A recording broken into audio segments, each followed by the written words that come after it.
It's time to talk health. Our next guest speaker is a specialist in holistic healing, especially if you have digestive issues or hormone issues. So please share this with friends that you know that might have those concerns. Building spirituality, family, health, and business. This is the Giant Builders with Lois Wyant. Welcome, Giant Builders. We are going to talk with Kimberly Kubicke today, in which case she's going to give us some tips on being healthy, which I think all of us need so badly. So, hi, Kimberly. How are you? I'm doing well, thanks. How are you? Great. Well, tell us a little bit about yourself, please. Sure. I am an Ayurveda practitioner. I have been studying and practicing Ayurveda for over 20 years. It was about 2001 when I encountered Ayurveda, and it completely revolutionized my health and lit a fire under me to just learn everything I could about it. And so I've been on that journey ever since. And I work with folks one-on-one, doing consultations, sharing Ayurveda in that way, helping them basically harness their body's potential to thrive, whether it be recovering from an imbalance or disease, or just wanting to prevent anything in the future, looking to adopt a healthy lifestyle or a holistic, natural approach to health. I work with the whole gamut. A lot of my clients are struggling with digestive issues and or hormone health issues. So those are kind of two areas of specialty. And I also share Ayurveda through online workshops and courses, as well as a seasonal cleanse in the spring and fall each year. I've gotten to study with some of the most renowned Ayurveda teachers, Dr. Vasant Lad and Dr. Claudia Welch, as well as several Ayurvedic doctors in India.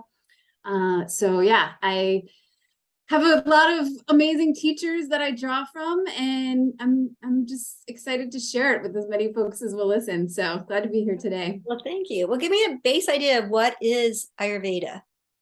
Yeah, Ayurveda literally means the science of life or the science of longevity. Ayur is life or longevity, and Veda is knowledge.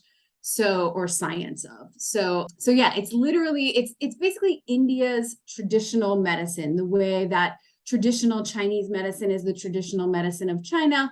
Ayurveda is that to India. It's a sister science of yoga and tantra and Jyotish. So kind of all interrelated with that Vedic worldview and approach to wellness. Is this an exercise, the way we eat? Is it a meditation? Great question. Yeah, so Ayurveda really looks to dial in diet and lifestyle. The first step is sort of knowing yourself. So discovering what your body type is, what that means, depending on your body type. You are prone to certain things, you've got certain strengths and certain weaknesses. And so getting a sense of what those are, what your triggers are likely going to be, and what the remedies you can draw on to balance yourself are going to be. And that's kind of step one, understanding yourself and then building self-awareness. Whereas Western medicine really places the responsibility for health on the doctor or practitioner, Ayurveda places more of it on the patient, because we are the ones who are with our bodies 24/7. So no one could possibly know as much about them as we do. And through developing self-awareness, using Ayurveda's methods, we can really tune into what our body needs in any given moment based on the cues that it's giving us. So knowing ourselves is step one.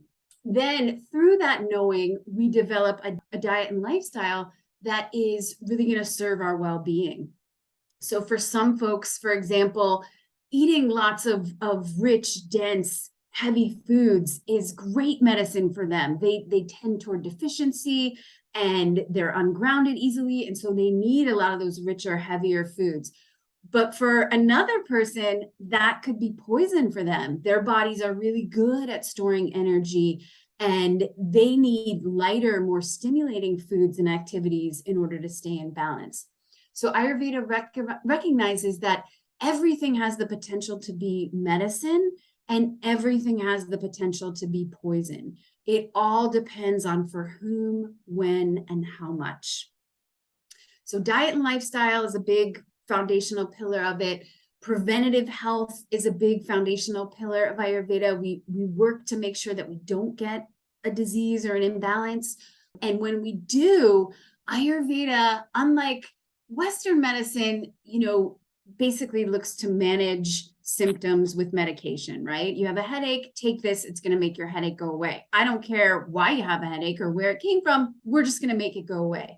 Ayurveda is like, no. I want to know why, what's the story behind that headache? Where is it coming from? Because you have a headache potentially for a completely different reason than I have a headache. And we don't treat them the same. There is no one size fits all solutions in Ayurveda. It's very personalized medicine and really looking to get at the root cause of imbalances, remove the cause, and then heal the body and rejuvenate. How many body types are there? There's three different, they're called doshas in Ayurveda. There isn't a really great translation for the word dosha, but body type kind of does it. So there's three different broad categories. We each have all three of those body types within us. We have all three doshas within us. We each have our own unique cocktail of those doshas. So some folks are very predominant in just one of them, and some folks have two of them that are fairly predominant, and some folks have all three of them that are very equally balanced. Usually those folks are really healthy and just enjoy good health with ease. So based on, all those different combinations, there can be about 7 different body types. You said something about adjusting to the seasons. Are you talking about the seasons of the weather or the seasons of our life, or both? Yes. Okay. The Ayurveda recognizes that the macrocosm is a reflection of the microcosm. So our inner world is a reflection of our outer world and vice versa. So whatever's going on in the season, in the climate around us, similar things are happening in our body. Like right now, where I am in the Northern Hemisphere in New Jersey, it's fall, it's getting colder, it's getting drier. So I'm experiencing that in my body. My lips are getting drier more easily than normal. My skin is feeling a little bit drier. Folks may notice that their digestion is a little more irregular. Their sleep is a little bit lighter and more easily disturbed. And this is because it's what in Ayurveda we call, one of the doshas is Vata, the dosha of air and space. And this is the season where Vata predominates. So we are more likely to experience anxiety and ungroundedness and a sense of being pulled in a million directions, and experience dryness in the body through some of the symptoms I mentioned, and digestively, maybe a little constipation or gas and bloating. So we very much in Ayurveda adopt our diet and lifestyle to harmonize with the seasons. We also in Ayurveda recognize that there are different seasons in life. And so our younger years, from, the first third of our life where we're growing and, we're juicy, plump little babies growing into young adults, that is considered to be a very nourishing and building time. And the body is naturally, those qualities predominate. Then when we hit puberty and we come into our fertile years, the more fiery aspects of life come into play, and we're managing a lot. We're reproducing, we're fertile, we're more driven, we're more focused. We've got a bunch of goals. We've got a big to-do list. We're on a mission. We're getting a lot of stuff done. And so our body is in a similar mode. Then when we come out of our fertile years, around menopause for women or age 50, we start to move into the Vata time of life, the more airy and spacey time of life, where the body is starting to kind of shut down and dry out more, decay more. We need extra rest. We need more nourishing food. We need to be gentler on ourselves. And so those seasons of life also come into play, when we think about, what the best choices for us are at any given moment. Okay. So is there as far as like the 4 seasons of the earth, is there a season that's easier on our body?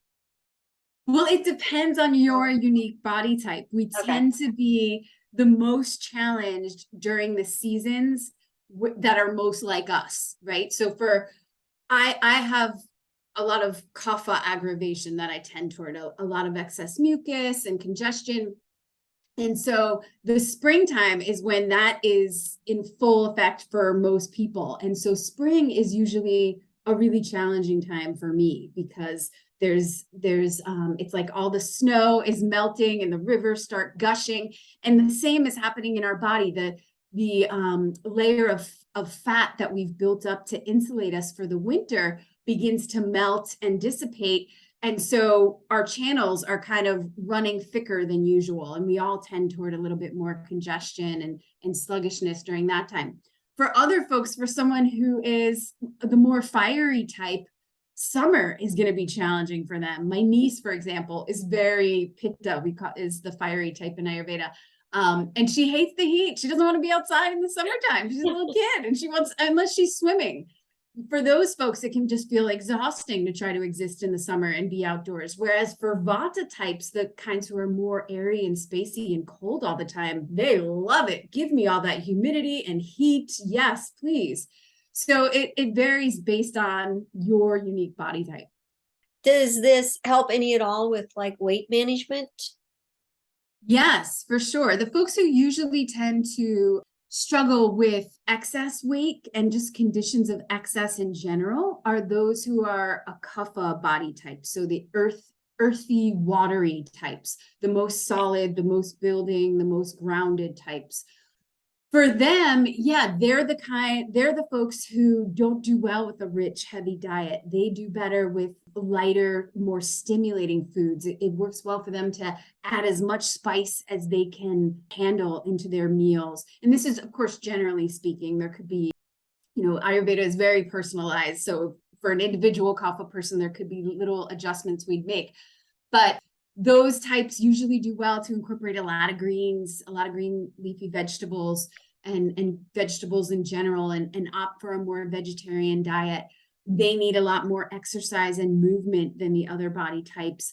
They usually do well to avoid eating after 8 p.m. and ideally having a light and early dinner. That really helps them because those folks usually struggle to get up in the morning. They're groggy and tired because the morning time, even the times of day, these energies, different ones of these energies predominate. And the morning time is when kapha predominates. And so for folks who are of that body type, it can be a struggle to get out of bed and wake yourself up. You need a lot of coffee. So having a light and early dinner the night before really helps to make that easier. Those folks also do well to exercise first thing in the morning on an empty stomach during that heavy time. You'll get more bang for your buck exercising then than if you do it later in the day. So your body type, is it kind of DNA related, or are you going to have a family of 5 where everybody's a completely different body type? Because this sounds like a meal planning nightmare. Yes, right. Well, it oftentimes, yes, you take some of these traits from your parents. Usually, if you've got like red-haired, fiery parents, there's a good chance you're going to have some of that in you too, but not always. We call it, your body type is your unique cocktail of these energies is determined at the moment of conception. And there's a lot of different factors that come into play there. The health and energetics of your parents, the health and energetics of the climate around you, even planetary influences, astrologically can influence this. And then while you're in utero, your mom's well-being and experiences also affect greatly, how this is all going to play out. You can have a family of 5 where everyone is very different, but Ayurveda has ways to approach that. In terms of meal planning, you want to, make meals that you just portion it out differently, right? So the more deficient person is going to get more of the meat and potatoes And the heavier, more well-built person is going to get more of the vegetables. And there's other little tweaks you can make so that you don't have to cook 5 different meals for everyone. Okay. That's good. So what kind of questions are involved with the determining your body type? Well, it looks at, what your things about you that don't change, what your form is like. Are you really tall, really short, medium size? Are you, do you easily gain weight? What your bodily tendencies are, things that the color of your skin, the color of your hair, the color of your eyes, relative to your race, those play into figuring out what body type you are. Your digestion, also what your digestion is like, is a huge factor in determining what your body type is. If you're someone who is ravenously hungry all the time, or somebody who doesn't really have a strong appetite, those things come into play as well.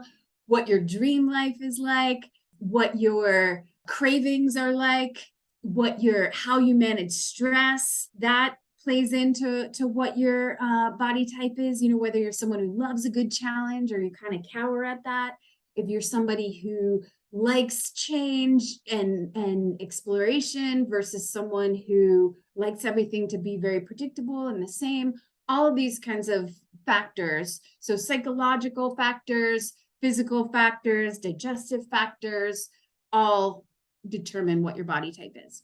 So what does a first meeting look like with you? So before a consultation, I send folks my intake forms, which involve an in-depth health history form. And I ask you to sort of lay out what your top health concerns are, what you've done so far for them, who you've worked with, and give me kind of a sense and as much of a picture of what's going on as possible. And there's checklists in there to kind of just dial in a little bit more give me more insight as to what might be going on with you. I ask for folks to send me a set of photos so I can see what their form is like. We look at your tongue and what's going on there. Yeah, and so that all is before we even meet. And then I give you a body type quiz to take before we meet so that and then when we meet, we go over your health history, your health concerns.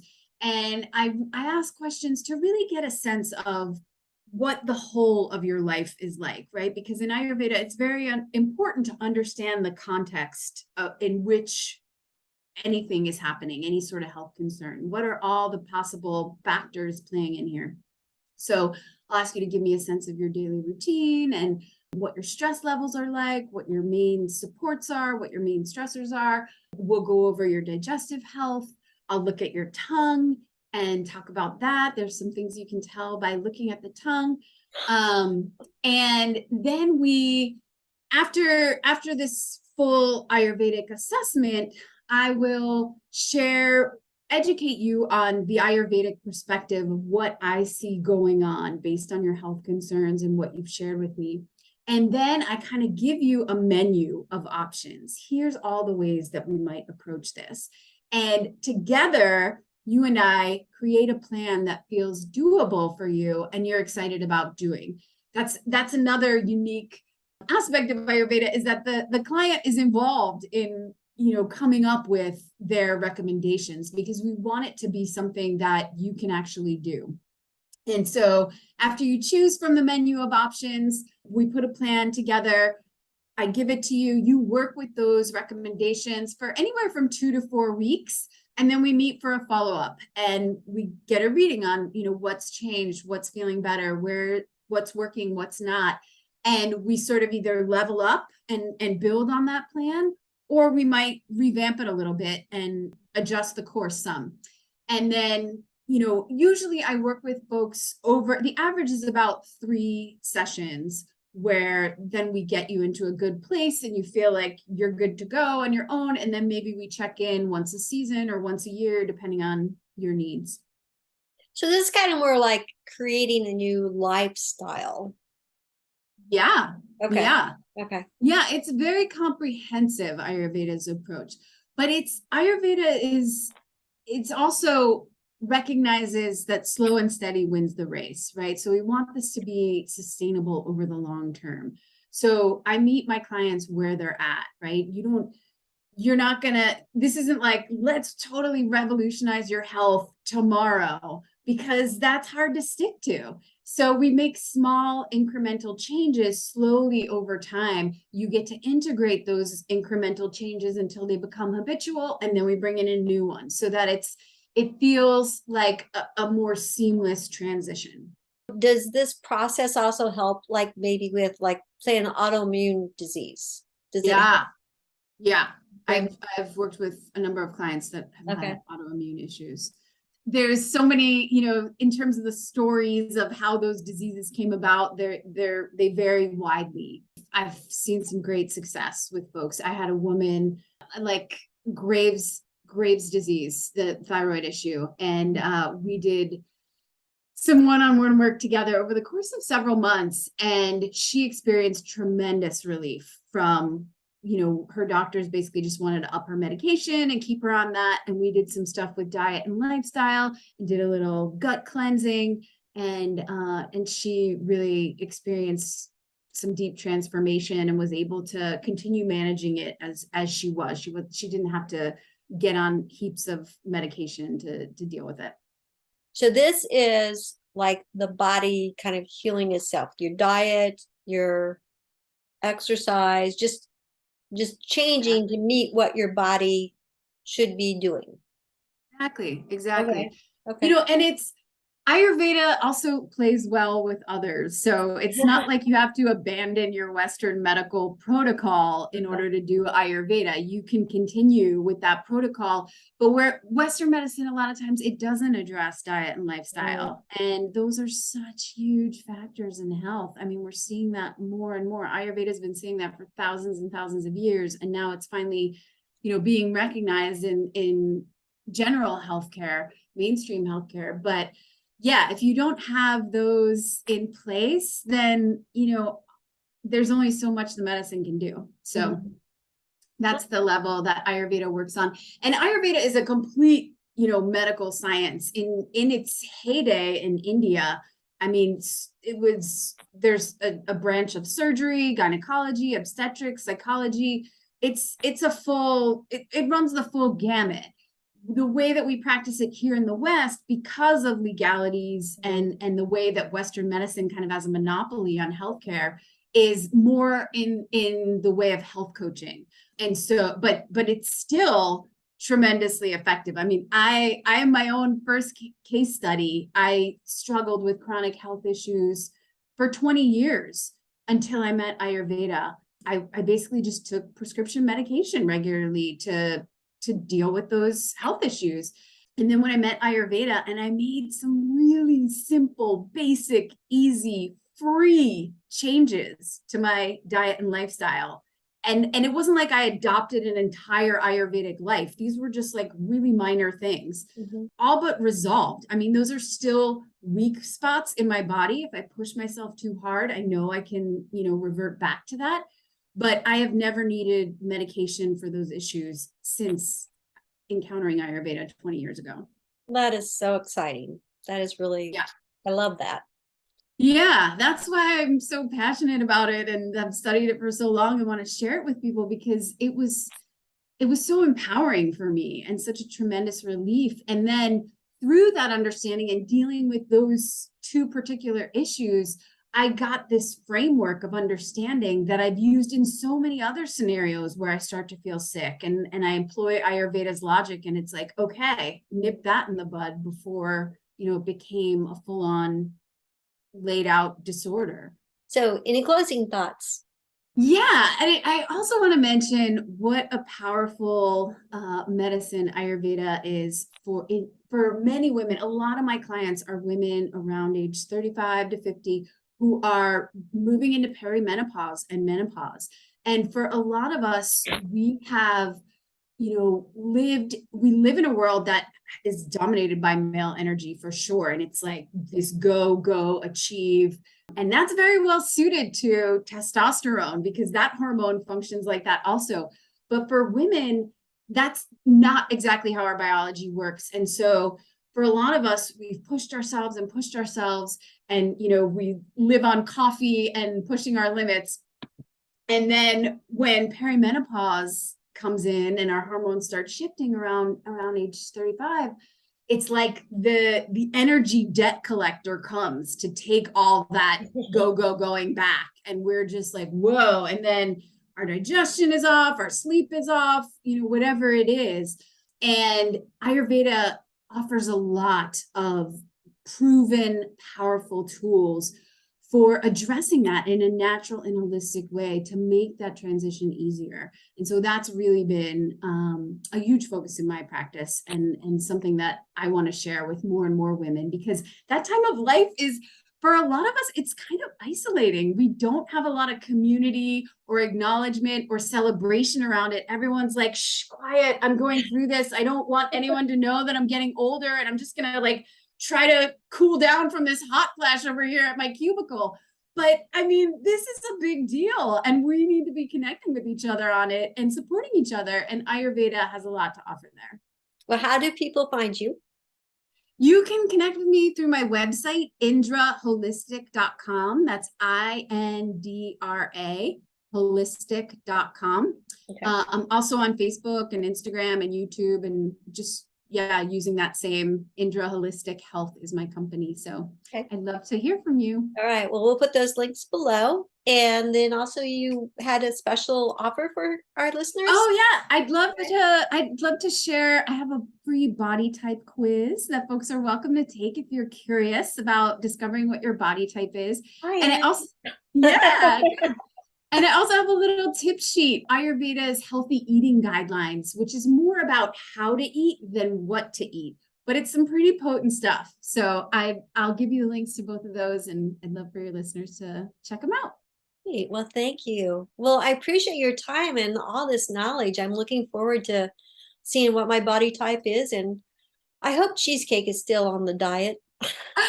Well, everything, it's you don't have to. Ayurveda isn't about perfection, right? It's about making the best choice in any given moment. And of course, we all deserve to indulge sometimes. That's not the end of the world. Making a habit of indulgence is where we run into trouble. But Ayurveda offers a lot of ways that you can kind of mitigate the effects of your indulgence. So if you eat cheesecake late at night, maybe the next morning you skip breakfast, or you have something really light. Or maybe you do, a little bit of extra exercise, or have some spicy tea after you eat it so that you don't get congested. Yeah. But definitely cheesecake is still on the table. Okay. Well, thank you so much. I really appreciate all the information and your time. My mind is very open to this concept. Wonderful. Thank you so much for having me. All right, Giant Builders. See you next time. Thank you for listening. This has been The Giant Builders with Lois Wyant.